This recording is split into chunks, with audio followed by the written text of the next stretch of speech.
할렐루야. 사망 권세를 깨뜨리시고 무덤에서 부활하신 우리 주 예수 그리스도의 크신 은혜와 평강이 여러분과 함께하기를 원합니다. 오늘 부활주일을 맞아 하나님 앞에 예배하는 모든 성도 여러분의 심령과 가정 위에 충만하게 임하시기를 주의 이름으로 축원합니다. 현 시대를 살아가는 우리는 참으로 혼란스럽고 영적으로 어두운 시기를 통과하고 있습니다. 절대적인 진리가 부정되고 각자의 소견에 옳은 대로 살아가는 것이 미덕으로 여겨지는 포스트 모더니즘의 풍조 속에서 잠든 생명의 길을 잃어버린 채 방황하는 영혼들이 너무나도 오늘날 이 사회를 살아가는 사람들이 많습니다. 화려한 물질 문명은 극에 달했지만 역설적으로 사람들의 내면은 불안과 우울 그리고 죽음에 대한 근원적인 두려움으로 병들어가고 있습니다. 이러한 시대의 절망 속에서 우리 기독교가 세상을 향해 그리고 우리 자신을 향해 선포해야 할 가장 이디하고도 유일한 소망의 메시지는 바로 우리 주 예수 그리스도의 부활인 것입니다. 오늘 우리가 읽는 본문 말씀은 부활절을 맞이한 성도들에게 주시는 하나님의 가장 강력한 선언이자 영광스러운 초대입니다. 사도 바울은 본문을 통해 우리가 구원받았다는 것이 단순히 죽어서 천국에 가는 미래의 티켓을 얻는 정도가 아니라 지금 이 땅에서부터 완전히 새로운 생명으로 다시 태어나 살아가는 것임을 선포하고 있습니다. 오늘 선포되는 말씀을 통하여 그리스도와 연합하여 옛사람이 십자가에 못 박히고 부활의 능력으로 새롭게 지음받은 성도의 영광스러운 신분과 삶의 목적을 깊이 깨닫는 은혜의 시간이 되기를 간절히 소망합니다. 새 생명 가운데 행하는 자는 첫째 죄에 대하여 죽은 자입니다. 본문 3, 4절에 무릇 그리스도 예수와 합하여 세례를 받은 우리는 그의 죽으심과 합하여 세례를 받은 줄을 알지 못하느냐. 그러므로 우리가 그의 죽으심과 합하여 세례를 받음으로 그와 함께 장사되었나니 라고 하였습니다. 사도 바울은 우리가 어떻게 새 생명 가운데서 행할 수 있는지를 설명하기 위해 먼저 우리가 그리스도의 죽으심에 동참한 자임을 명확히 밝히고 있습니다. 여기서 우리는 가장 중요한 단어인 세례의 참된 의미를 이해해야 합니다. 초대교회 당시 헬라어 밥티조라는 이 단어는 세례를 말하는데 단순히 물을 뿌리는 의식이 아니라 물에 완전히 잠기거나 침몰하는 것을 의미했습니다. 이는 내 자가 물속에 수장되어 완전히 죽어 장사 지낸 바 되고 물속에서 올라옴으로 새로운 생명으로 거듭남을 나타내는 강력한 표적이었던 것입니다. 사도 바울이 로마서를 기록한 당시 로마 교회 안에는 하나님의 은혜를 오해하여 은혜를 더하게 하려고 죄에 거하겠느냐라고 반문할 정도로 방종에 빠진 자들이 있었습니다. 당신은 하나님의 주권적인 은혜로 값없이 의롭다 하심을 얻었다면 마음대로 살아도 계속 은혜가 주어지는 것이 아니냐라고 하는 애곡된 신학적 사조가 팽배해 있었던 것입니다. 이에 대해 바울은 결코 그럴 수 없다고 단호하게 선언하며 그리스도와의 연합 교리를 제시합니다. 아담 안에서 태어난 모든 인류는 전적으로 타락하고 무능하여 스스로를 구원할 수 없는 절망적인 상태에 있었다는 것입니다. 하나님이 거룩하시고 공의로우신 심판 아래 영원한 멸망과 지옥의 영벌을 받아 마땅한 죄인들이었던 것입니다. 그러나 창세전에 우리를 무조건적으로 선택하신 성부 하나님의 사랑과 우리를 대신하여 십자가에 피 흘려 죽으심으로 모든 율법의 저주를 감당하신 성자 예수님의 대속적인 은혜로 말미암아 우리는 구원의 길에 들어서게 되었습니다. 우리가 세례를 받을 때 성령 하나님께서는 우리를 예수 그리스도의 십자가 사건에 신비적으로 연합시켜 줍니다. 2000년 전 골고다 언덕에서 예수님이 십자가에 못 박히셨을 때 죄의 노예로 살아가던 우리의 옛사람도 그분과 함께 십자가에 못 박혀 완전히 죽고 장사된 것입니다. 출애굽기에서 이스라엘 백성이 홍해를 건너는 사건을 여러분 기억해 보십시오. 사도 바울은 고린도전서 10장에서 이 홍해 도하 사건을 일컬어 이스라엘 백성이 모세에게 속하여 구름과 바다에서 세례를 받았다고 해석합니다. 이스라엘 백성이 홍해 바다 밑으로 내려갔을 때 그들을 억압하던 예고백인데, 즉 죄와 사망의 세력은 바다에 완전히 수장되어 멸망했습니다. 그리고 그들이 바다에서 올라왔을 때 그들은 더 이상 바로의 노래가 아닌 하나님의 자유로운 백성으로 거듭났습니다. 이처럼 우리가 예수 그리스도 안에서 세례를 받았다는 것은 우리를 얽매고 있던 죄의 권세가 홍해에 수장된 애국 군대처럼 십자가에서 완전히 박살났음을 의미합니다. 성도 여러분, 참된 부활의 감격은 내가 십자가에서 완전히 죽었음을 철저히 깨닫는 데서부터 시작됩니다. 십자가의 처절한 죽음이 없이는 결단코 부활의 영광도 없습니다. 여전히 세상의 정욕과 이생의 자랑을 쫓아가려는 옛 본성이 고개를 들 때마다 우리는 우리의 옛자가 이미 그리스도와 함께 무덤에 장사되었다는 이 통쾌하고도 장엄한 복음의 진리를 선포해야 합니다. 이 세상의 정욕과 이 세상의 자랑을 쫓아가려던 우리의 이 재성을 가진 옛 본성이 우리 주 예수 그리스도가 십자가에 못 박혀 돌아가시고 장사 지내 막 되었던 것처럼 모두 다 장사 지낸 바 되었다는 것입니다. 그것이 우리에게 주시는 그리스도의 복음입니다.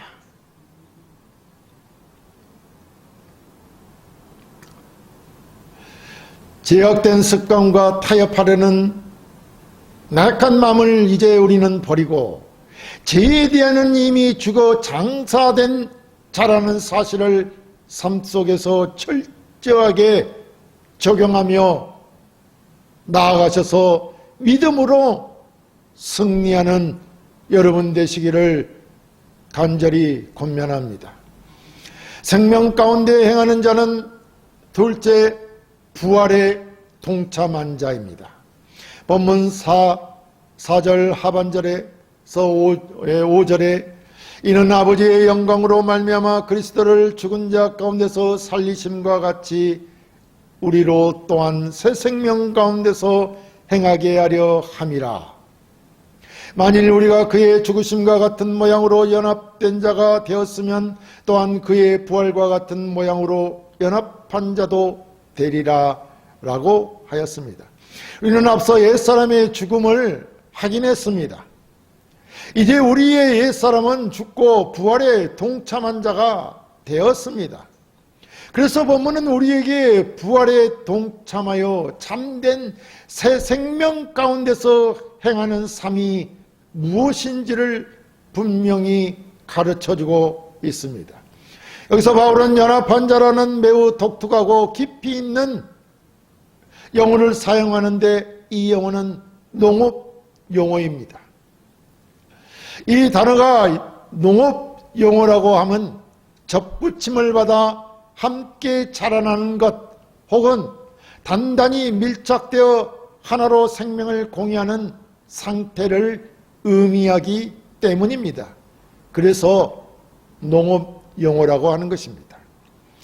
돌감람나무처럼 생명력 없고 쓸모없던 우리가 참 감람나무이신 예수 그리스도에게 접붙임 바 되어 그분으로부터 흘러나오는 이 부활의 생명의 진액을 공급받아 살아가는 존재가 되었다는 것입니다. 이것이 바로 우리 기독교의 핵심입니다. 기독교는 단순히 도덕적으로 선하게 살자고 결심하는 수양의 종교가 아닙니다. 사망에서 생명으로 우리의 영적 소속과 본질이 완전히 뒤바뀌는 생명의 종교인 것입니다. 바울 당시 로마 제국은 황제를 주로 숭배하며 현세적인 권력과 쾌락만이 진정한 삶의 가르침이라고 가치라고 가르쳤습니다. 죽음 이후의 세계에 대해서는 철학적인 허무주의가 지배하고 있었습니다. 그러나 바울은 예수 그리스도의 부활이 결코 허구가 아니라 사망의 권세를 깨뜨린 역사적 사실이며 그 부활의 능력이 지금 성령을 통해 신자들 안에 불가항력적인 은혜로 역사하고 있음을 변증하고 있습니다. 예수님께서 사망의 권세를 풀어헤치고 부활하신 것은 곧 우리를 의롭다 하시기 위함이었던 것입니다. 우리의 죄값은 십자가에서 완전히 지불되었고 하나님 아버지는 그리스도를 다시 살리심으로 우리의 구원이 완벽하게 성취되었음을 온 우주에 선포하셨습니다. 따라서 그리스도와 연합한 우리는 마지막 날 영광스러운 몸으로 부활할 생명의 이 영생의 소망을 확고히 가질 뿐만 아니라 지금 이 땅에서도 영적 죽음의 상태에서 깨어나 새 생명을 누리며 살아가게 된 것입니다. 우리가 잘 알고 있는 에스겔 37장에 등장하는 마른 뼈의 골짜기 한상을 보면 심히 뼈가 많고 아주 말라버린 도저히 생명의 가능성이라고는 찾아볼 수 없는 절망의 골짜기였습니다. 이것이 바로 그리스도 밖에 있던 우리의 영적 상태입니다. 즉 전적으로 무능한 죄인의 모습이라는 것입니다. 그러나 하나님의 주권적인 말씀이 대언되고 생기가 그들에게 들어갔을 때 그 뼈들이 서로 연결되고 살이 오르며 마침내 지극히 큰 하나님의 군대로 일어나는 기적이 일어났습니다. 하나님께서 생기를 불어넣으심으로 죽었던 뼈들이 부활의 생명으로 일어난 것처럼 허물과 죄로 죽었던 우리 영혼의 하나님의 은혜에 성령이 임재하실 때 우리는 비로소 새 생명을 얻고 살아갈 수 있는 것입니다. 성도 여러분, 이 부활의 능력이 오늘 여러분의 삶에 생생하게 약동하고 있습니까? 혹시 세상의 염려와 재물의 유혹에 짓눌려 마른 뼈와 같이 무기력하고 건조한 신앙생활을 하고 있지는 않습니까? 예수 그리스도께서 무덤의 문을 박차고 일어났을 때 우리의 절망과 실패 그리고 우울과 슬픔의 문도 함께 산산조각 났음을 믿으시기 바랍니다. 나침반 없이 표류하던 인생이 영원한 하나님 나라를 향해 나아가는 거룩한 항해로 바뀌었다는 사실을 말씀을 통해 확인하셔야 합니다. 그러므로 질병의 고통 속에 있던, 재정적인 위기 속에 있던, 관계의 단절로 인한 애로움 속에 있던 여러분, 절망하지 마십시오. 우리는 우리 주 예수 그리스도와 연합함으로 우리의 모든 옛자들이, 옛 본성들이 죽었고 우리는 그리스도의 부활하심으로 말미암아 함께 새 생명을 얻은 부활한 자들이라는 사실을 잊지 마시라는 것입니다. 그리고 세상의 여러 가지 일들로부터, 고통들로부터 절망하지 마시기 바랍니다. 우리 안에 계신 그리스도의 부활 생명이 사망의 권세를 삼키고 마침내 승리하게 하실 것입니다. 날마다 이 부활의 생명을 호흡하며 어두운 세상의 생명의 빛을 바라는 생기 넘치는 그리스도인으로 살아가시기를 간절히 예절하게 호소합니다. 생명 가운데 행하는 자는, 새 생명 가운데 행하는 자는 세 번째, 하나님께 대하여 살아있는 자입니다. 본문 11절에 그가 죽으시면 죄에 대하여 단번에 죽으시며 그가 살아나시면 하나님께 대하여 살아 계심이니 이와 같이 너희도 너희 자신을 죄에 대하여는 죽은 자요 그리스도 예수 안에서 하나님께 대하여는 살아있는 자로 여길지어다 라고 하였습니다. 본문에서 우리는 이 위대한 구원과 부활의 교류가 우리의 실제적인 삶 속에서 어떻게 성화의 열매로 나타나야 하는지를 보게 됩니다. 본문 11절에서 매우 중요한 실천적 명령을 내리고 있습니다. 그것은 바로 여길지어다라는 단어입니다. 이 단어는 회계 장부의 금액을 정확하게 계산하여 기입하다, 객관적인 사실로 인정하고 확정짓다라는 의미를 가진 상업적이고 법정적인 용어입니다. 즉 내가 죄에 대하여 죽고 하나님께 대하여 살았다는 것은 내 감정이나 기분에 따라 좌우되는 객관적인 느낌이 아니라 그리스도의 십자가와 부활로 인해 이미 영원히 확정된 객관적인 팩트요 진리라는 뜻입니다. 아무리 사탄이 우리의 정죄감을 자극하고 참소할지라도 우리는 이미 죄에 대하여는 죽은 자요 하나님께 대하여는 산 자라는 것을 믿고 흔들림 없이 선포해야 한다는 것입니다. 우리는 갈빈지가 가르치는 성도의 견인 교리를 굳게 믿습니다. 하나님께서 한번 구원하신 백성은 그분이 끝까지 보호하시고 마침내 영화로운 단계에 이르게 하신다는 것입니다. 하지만 이 교리가 우리를 영적 게으름이나 방종으로 이끌어가는 것은 결코 아닙니다. 오히려 구원의 확신이 있기 때문에 우리는 더욱 치열하게 죄와 싸우며 하나님의 영광을 위해 살아갈 강력한 동력을 얻는 것입니다. 예수님은 단번에 십자가의 죽으심으로 구속사역을 완성하셨고 이제는 영원히 하나님을 향해 살아 계십니다. 그리스도와 연합한 우리 역시 우리의 삶의 방향과 목적이 완전히 바뀌어야 한다는 것입니다. 과거에는 내 육신의 정욕을 만족시키기 위해 살아가는 나 중심의 삶이었다면 이제는 내 안에 사시는 그리스도를 위해 나의 모든 영역을 내어드리는 하나님 중심으로의 삶으로 전환해야 한다는 말입니다.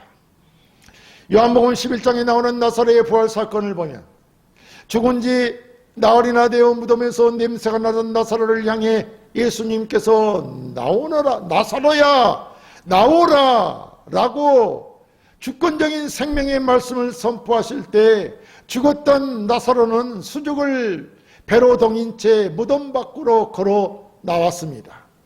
생명을 얻은 것은 전적인 예수님의 은혜요 능력이었습니다.